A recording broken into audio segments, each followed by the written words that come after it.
क़ाल अल्लाहु तबारक व तआला फ़िल क़ुरआनिल मजीद वल फ़ुरक़ानिल हमीद। अऊज़ु बिल्लाहि मिनश शैतानिर रजीम।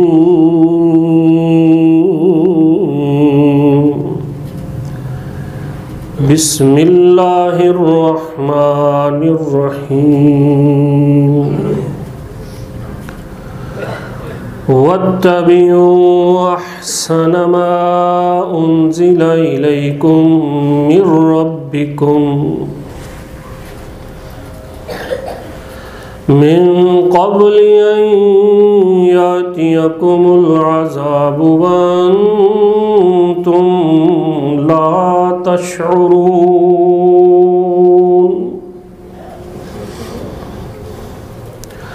अन तक़ूल नफ्सुन या हसरता अला मा फ़र्रत्तु फ़ी जंबिल्लाह व इन कुन्तु लमिनस साखिरीन।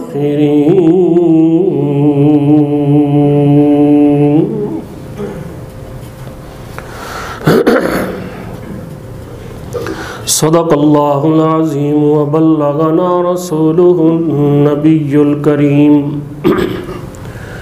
व नहनु अला ज़ालिका मिनश शाहिदीन वश्शाकिरीन वल्हम्दुलिल्लाहि रब्बिल आलमीन। हर किस्म की हम्दो सना के लायक अल्लाह ज़ुल जलाली वल इकराम की पाकीज़ा मुक़द्दस मुतहहर मुअल्ला हस्ती है, जिस अल्लाह करीम ने हमें पैदा फरमाया। अनगिनत ला तादाद दुरूद व सलाम के लायक आखिरुज़्ज़मा पैगम्बर सय्यदुल अव्वलीन वल आखिरीन शफ़ीउल मुज़निबीन रहमतुल लिल आलमीन अहमद मुज्तबा मुहम्मदुर रसूलुल्लाह सल्लल्लाहु अलैहि वसल्लम की ज़ात गिरामी। सूरह ज़ुमर में अल्लाह करीम का इरशाद गिरामी है, अपनी ज़िंदगी उन इलाही अहकामात के मुताबिक गुजारो जो अल्लाह ने पैगम्बर पर वही किए गए हैं। इससे पहले कि तुम पर अज़ाब आए और तुम्हें शऊर भी ना हो कि ये हमारे साथ क्या हो गया, और उस वक़्त ज़ुबानों से सिर्फ़ एक ही जुमला जारी हो, या हसरता अला मा फ़र्रत्ना फ़ी जंबिल्लाह, हाय अफसोस हमने अल्लाह के अहकामात में कितनी कोताही से ज़िंदगी गुजारी। हम तो सिर्फ दुनिया को मजाक ही समझते रहे, ऐसे ही मुकम्मल हो गई।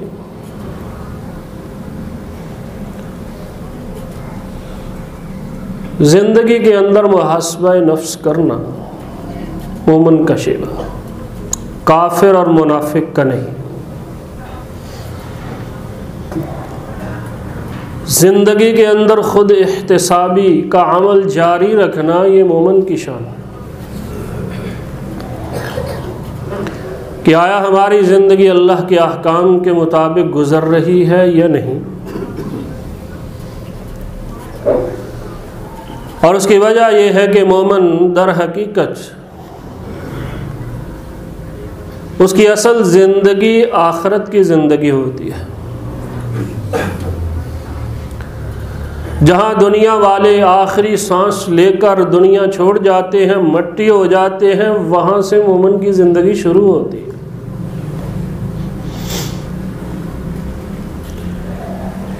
इसलिए मोमिन मुहासबे के अमल से गुज़रता ही रहना चाहिए। आखिरत को सामने रखते हुए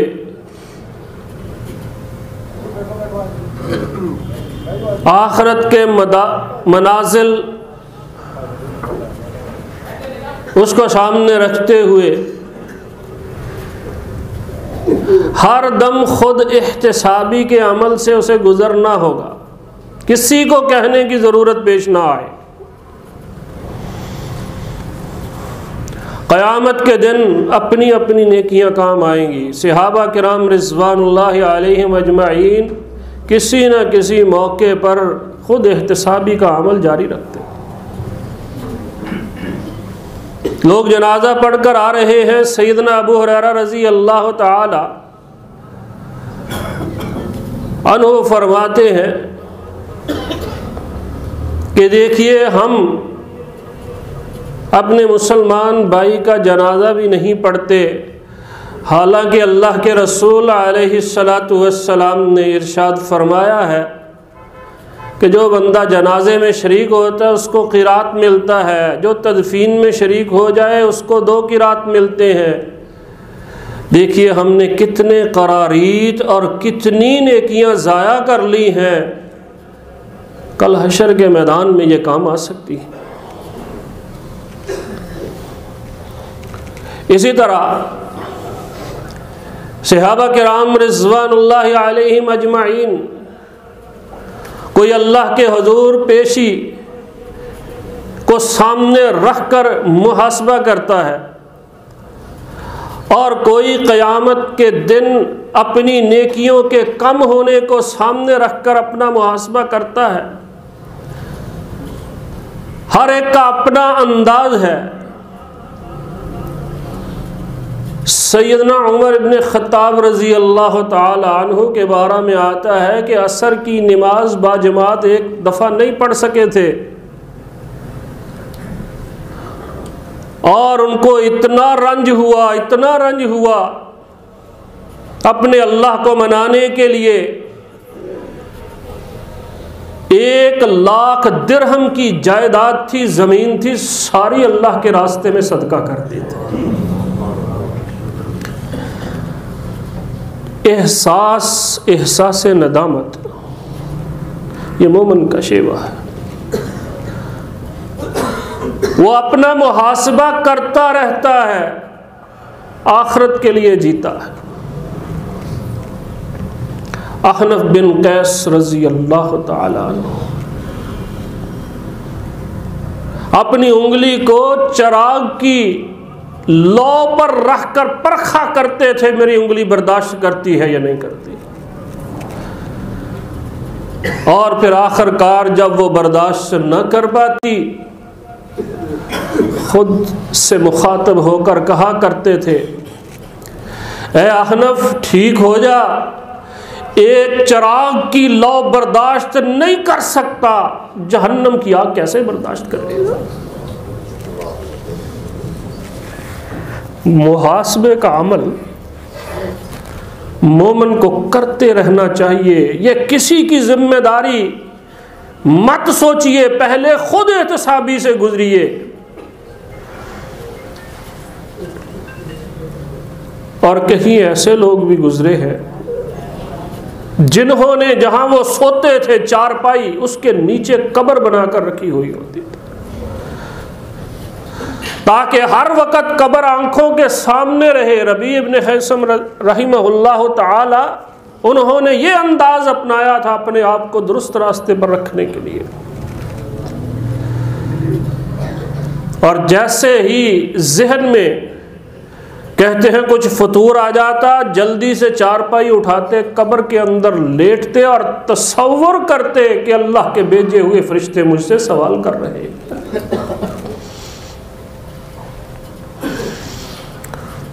मुहासबे का अमल मोमिन की जिंदगी में हर लहजा चलते रहना चाहिए। कोई किसी अंदाज से इस अमल को जारी रखता है।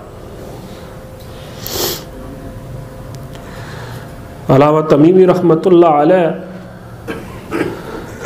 जन्नत और जहन्नम की आयात व अहादीस पढ़ते और ख़ुद को तसव्वुर करते मैं जन्नत में हूँ, फिर तसव्वुर करते कि मैं जहन्नम में हूँ। फिर खुद से कहते अब तू बता कहाँ रहना चाहती है, ऐ मेरी जान तू कहाँ रहना चाहती है। और फिर हड़बड़ाकर उठ खड़े होते, अल्लाह के सामने सर्वसुजूद हो जाते कि अल्लाह मैं जहन्नम में नहीं रहना चाहता, मैं जन्नत में जाना चाहता हूँ।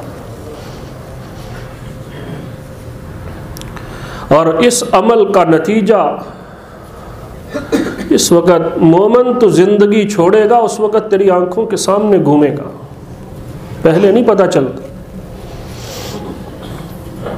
जिस वक़्त इंसान अपने आखिरी लम्हात में आ जाता है, फिर उसे याद आता है कि मैं ज़िंदगी छोड़ रहा हूँ,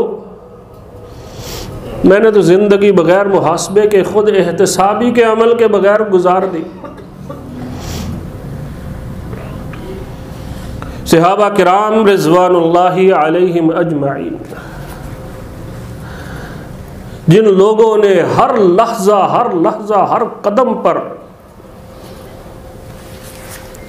सोच समझ कर ज़िंदगी गुजारी है, उनमें एक सहाबी रसूल का नाम हमने सुना है, अबू दुजाना रज़ी अल्लाह ताला। जब उनकी मौत का वक़्त करीब हुआ था, कान वजहुहु यतहल्लल, मरने वाले का मरने के बाद चेहरा ही, या मरने के करीब चेहरा ही बता देता है बंदा जन्नती है कि जहन्नमी है।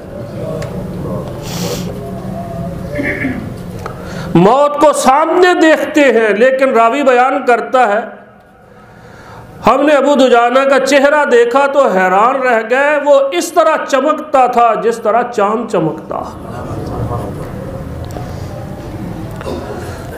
आप इस हालत में भी आपका चेहरा इतना मुनव्वर, कहते हैं मैंने सारी जिंदगी गुजारी है और लम्हा लम्हा एक एक कदम पर मैंने ये सोच कर गुजारी है कहीं अल्लाह की नाफरमानी ना हो जाए और कोई मुसलमान मुझसे कहीं तंग ना हो जाए। अब मैं जब दिल में हिसाब करता हूँ तो मेरी खुशी मेरे चेहरे से अया होती है। और सबसे बेहतरीन तरीक़ाकार मुहासबे का क्या है, जिसकी आज हमें 31 दिसंबर को ज़रूरत है। इंसान अपनी अपनी उम्र का हिसाब लगाए। सबसे बेहतरीन तरीका, कौन कितनी उम्र का है और मुमकिना उम्र कितनी हो सकती है, उस वक़्त इंसान के रोंगटे खड़े हो जाए। जिस तरह अल्लामा इब्न सम्मा रहमहुल्लाह एक दफ़ा बैठे हैं और सोचते हैं मैं आज अपना मुहासबा क्यों ना कर लूं, मेरी उम्र 60 साल के करीब हो गई और उसके बाद वो सोचते हैं अगर मैं 60 सालों के दिन गिनूं तो कितने बन जाएंगे, तकरीबन 21,500 दिन बन जाएंगे। और अगर मैंने रोजाना का सिर्फ एक गुनाह किया होगा, मैं अल्लाह को क्या मुंह दिखलाऊंगा। 21,500 गुनाह लेकर जाऊंगा। और फिर उस वक्त दाढ़े मारकर रोने लगे, कहने लगे ओ नादान, तू एक गुनाह की बात करता है, तू एक एक दिन में हजारों गुनाह करता है, शर्म कर, तूने अल्लाह के सामने पेश होना है।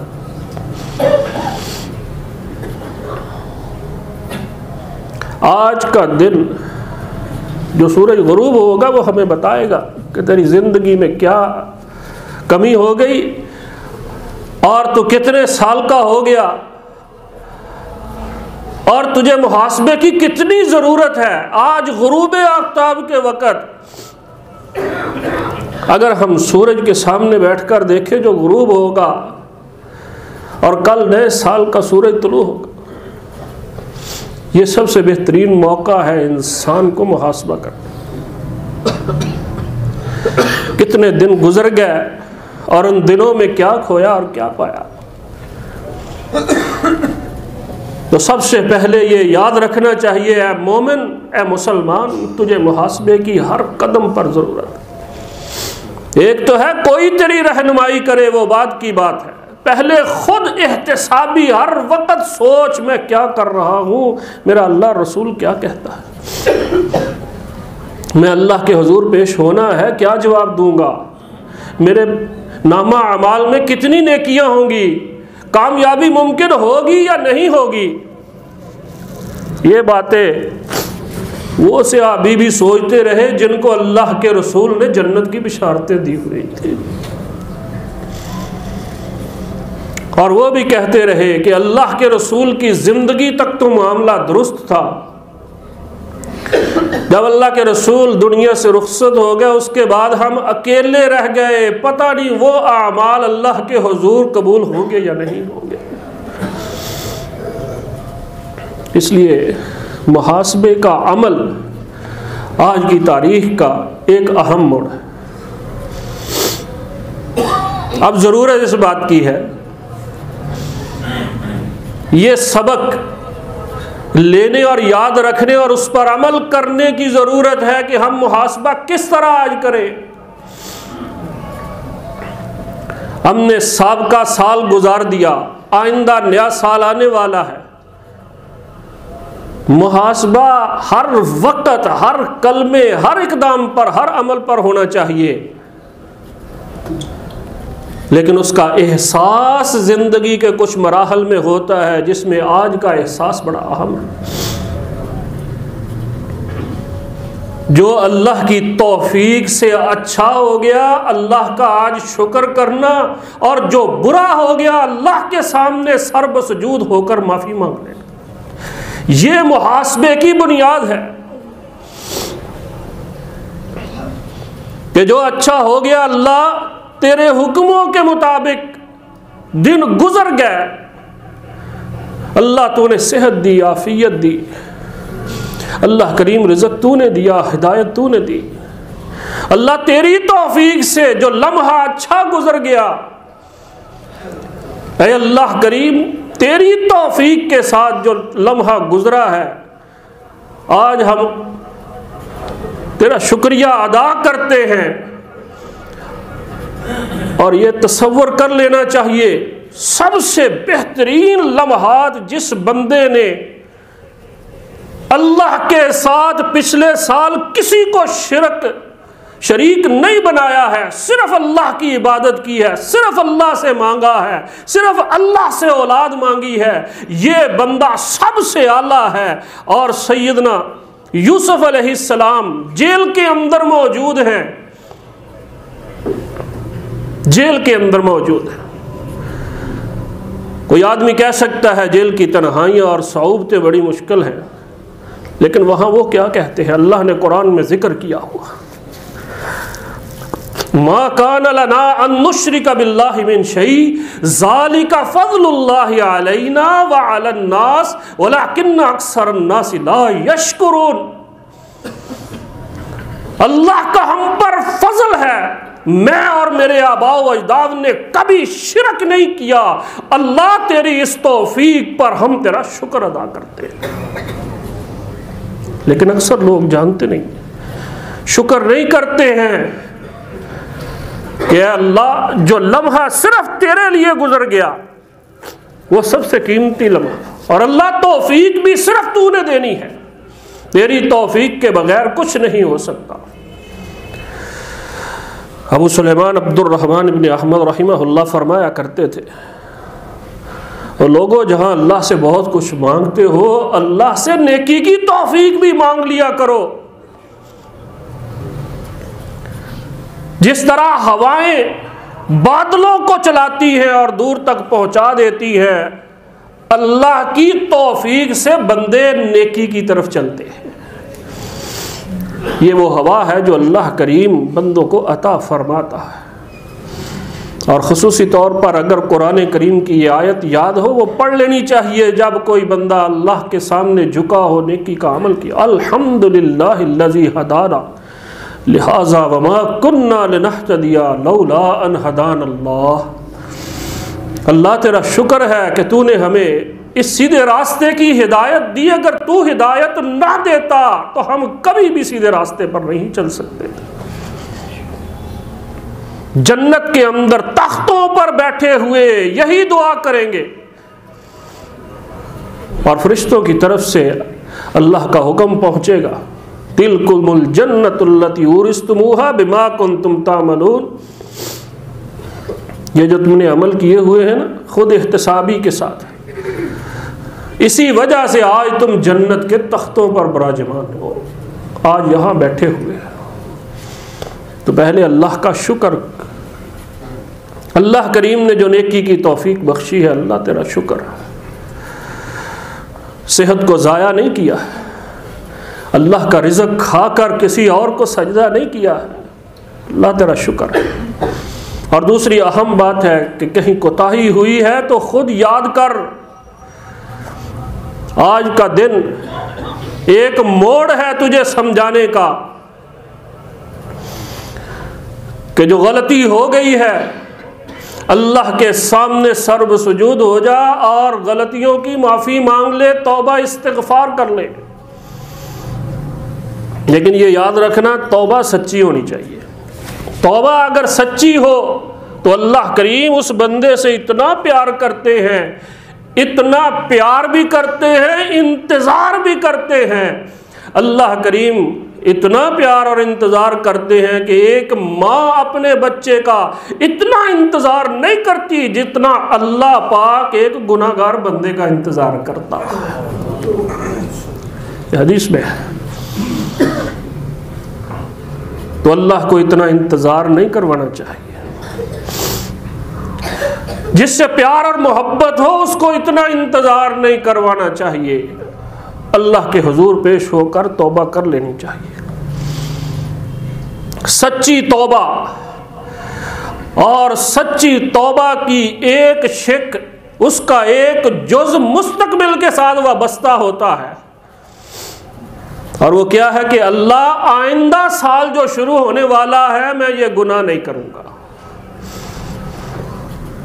ये बड़ी अहम बात है कि इंसान आने वाले वक़्त में, आने वाले वक़्त के लिए आज मंसूबा बंदी करे। तौबा का हिस्सा है ये।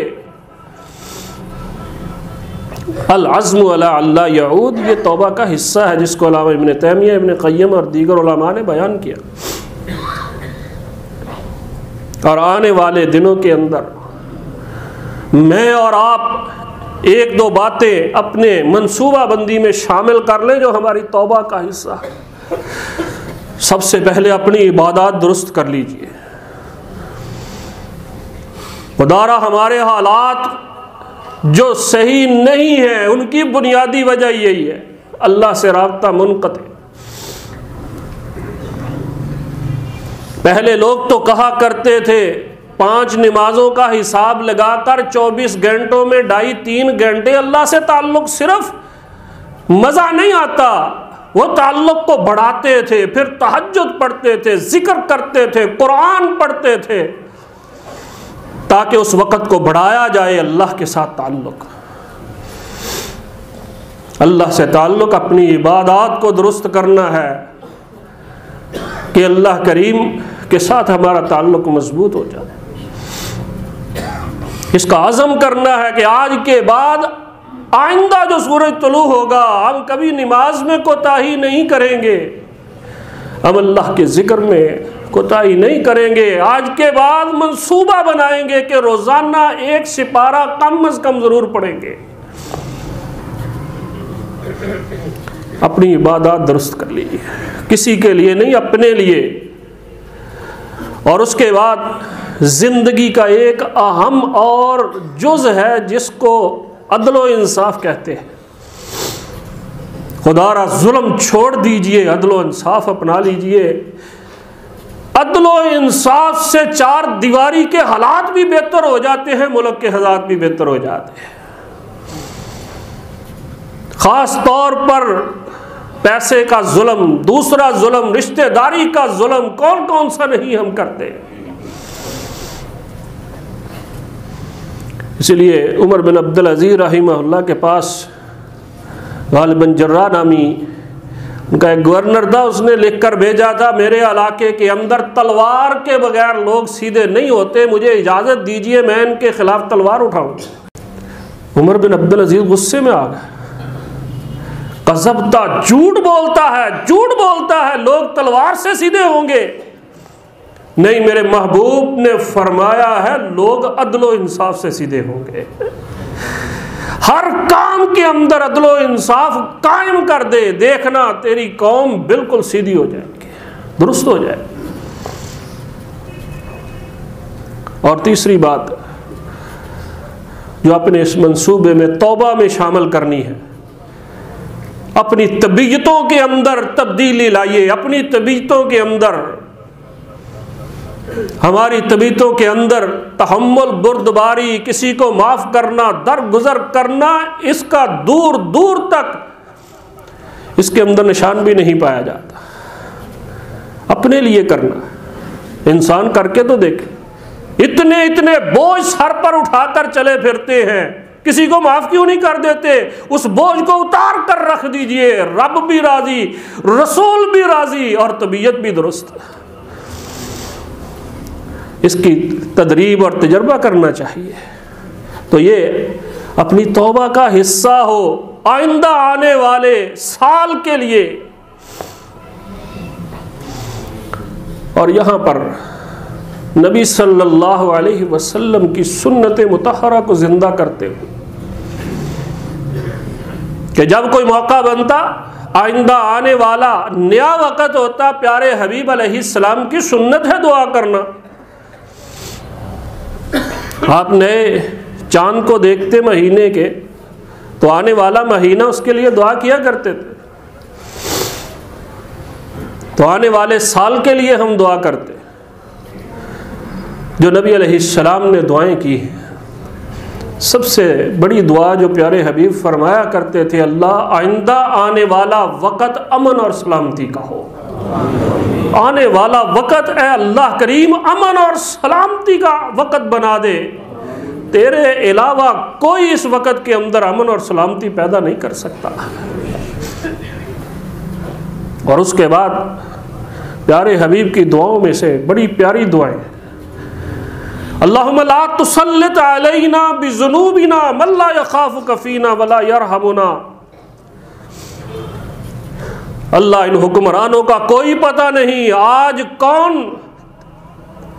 तख्त पर है और कौन तख्ते पर है। ऐ अल्लाह करीम, आने वाले वक़्त में ऐसे हुक्मरान नसीब करना अल्लाह जो हम पर जुल्म ना करे। ये प्यारे हबीब की दुआएं हैं। और साथ ये भी फरमा दिया, अल्लाह हमारे गुनाहों की वजह से ये मुसल्लत होते हैं। और इसके बाद एक अहम तरीन दुआ, और वो ये है कि अल्लाह करीम, हमें तूने सेहत दे दी, तंदुरुस्ती दी, हमने वक़्त गुजार लिया। ऐ अल्लाह करीम, जो अच्छा वक़्त है उस पर तेरा शुक्र करते हैं, जिसमें कोताही हुई अल्लाह तो इससे माफ़ी मांगते हैं। और इसके साथ साथ ये दुआ करते हैं कि अल्लाह करीम, जितने हमारे अहबाब हमसे बिछड़ गए हैं, अल्लाह उनको जन्नतुल फिरदौस के अंदर मुकाम अता फरमा देना। कितने लोग ऐसे बिछड़ गए हैं। ये याद सुन्नत का हिस्सा है, बल्कि कुरान का हिस्सा है। वल्लज़ीन जाऊ मिन बादिहिम यक़ूलून रब्बना इग़फ़िर लना ज़ुनूबना रब्बना इग़फ़िर लना व लिइख़वानिना अल्लज़ीना सबक़ूना बिल ईमान। ये अल्लाह की तालीम है, प्यारे हबीब अलैहिस्सलाम की सुन्नत है। फिर अल्लाह के रसूल दुआ फरमाया करते थे, अल्लाहुम्मा अइज़्ज़ना वला तुज़िल्लना, अल्लाहुम्मा ज़िदना वला तनक़ुसना, अल्लाहुम्मा कुन मअना वला तकुन अलैना, अल्लाहुम्मा इग़फ़िर लना वला तुअज़्ज़िबना वग़फ़िर लना इन्नका अंतल गफ़ूरुर रहीम। ये प्यारे हबीब की दुआ है। वक़्त के तकाज़ों को सामने रख कर एक बड़ी अहम दुआ है जिस पर आज हम इख्तिताम करेंगे। आलमे इस्लाम की बरकत की बुनियाद वो अल्लाह का घर है जिसे बैतुल्लाह कहते हैं। वहाँ पूरे आलम इस्लाम से लोग जाते, पाक साफ होकर आते, उनकी दुआओं में असर होता, पूरे आलम इस्लाम के अंदर बरकतें फैलती थी। अल्लाह इस रुकावट को ख़त्म फरमा दे। दुनिया तरसती है, आलम इस्लाम तरसता है कि वो बैतुल्लाह के गिर्द चक्कर लगाए और अपने गुनाहों को माफ़ कराए और बरकतें समेट कर वापस आए। अल्लाह इन पाबंदियों को किसी तरीके से ख़त्म कर दे। अल्लाह हमें बैतुल्लाह देखने की तौफीक अता फरमाए।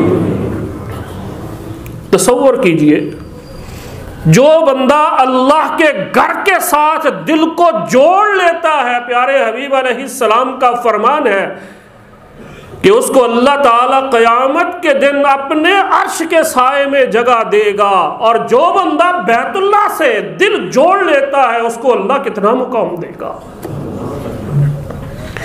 इसलिए दिल तरसते हैं कि हम वहाँ जाएं और अल्लाह के घर का तवाफ़ करें।